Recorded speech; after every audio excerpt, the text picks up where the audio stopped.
Hello, this is Fred Rowe from Sierra Bright Dot Fly Fishing Guide Service.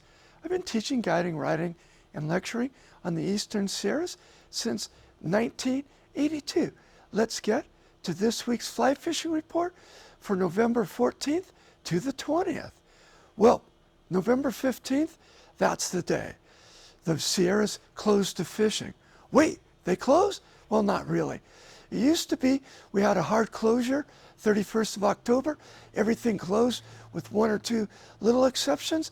Now it's what waters aren't open. And what are those waters?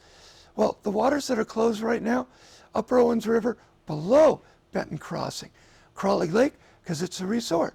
Any of the resort lakes, they close the 15th of November. It's the last day you can fish them. Everything else goes to winter rigs.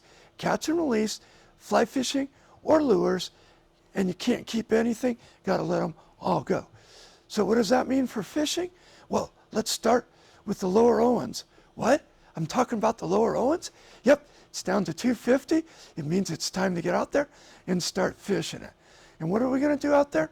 I'm going to be nymphing out there, either with my Euro rig or with an indicator rig. And what flies am I going to be fishing out there? Size 18 beaded flashback pheasant tail, size 18 olive quildagon, size 10 or 12 burlap caddis, and then the stoner nymph, because that's my big weight fly on my Euro rig. It always produces fish, and quite often big fish. I don't know that there'll be any hatches, but we do see hatches from time to time out there of caddis and PMDs. So have a few of those in your box just in case, middle of the day, 11 to 1-ish, the dry fly hatch comes off, you can fish it. Okay, let's talk about Bishop Creek Canal.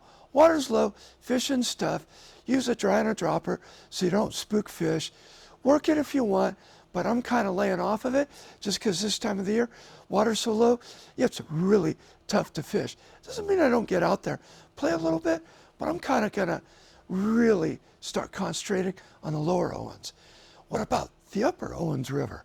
Well, I'm still not going to say the big trophy trout are in the river in huge numbers, but they're definitely in a lot better numbers than they were last week.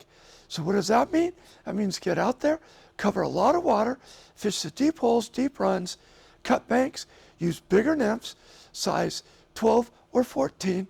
I'm using my standard fly that gets all my big fish, the green gold prince nymph in a size 12, and then the stoner nymph in a size 12.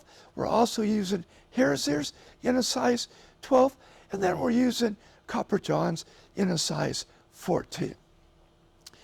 And you got to put a lot of weight on there. It seems to me the guys that are catching the big fish, they're rigging right and they're fishing right. How do we rig right? Got to get the flies down on the bottom, enough weight. So I'm using 2 to 3 flies, and if I need to, I'm adding extra weight.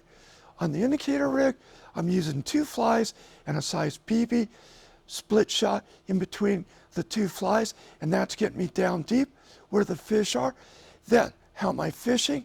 I know it sounds like a broken record. A lot of deep runs, deep holes, cut banks, work them hard, then move up and find the next deep run, deep hole. If you cover a lot of water, your flies and the big fish will come together, and you can catch that once-in-a-lifetime trophy trout. Hot Creek, hey, there's a nice blue-wing olive hatch coming off mid-morning, so you don't have to rip up there. And for all the upper area waters, man, it's freezing first thing in the morning, 30, 32 degrees when we're getting out there at 8 o'clock in the morning. So I'm starting to show up a little bit later, let things warm up, let the insects get active, and then you can catch fish. So blue-wing olive parachute on the surface.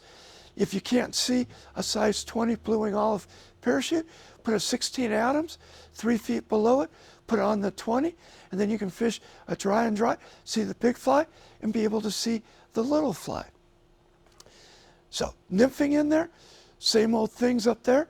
We're imitating the blue-wing olive nymphs, so we're using the olive quildagon in a size 18, and then we're using a size 18 beadhead flashback pheasant tail, or whatever your favorite blueing olive nymph is. Okay, that's been this week's fishing report, brought to you by Fred Rowe from Sierra Bright Dot Fly Fishing Guide Service. I can be found on Instagram, Facebook, every Tuesday at Mahogany Smoked Meats from 9 to 11, and then my favorite, lpptv.us.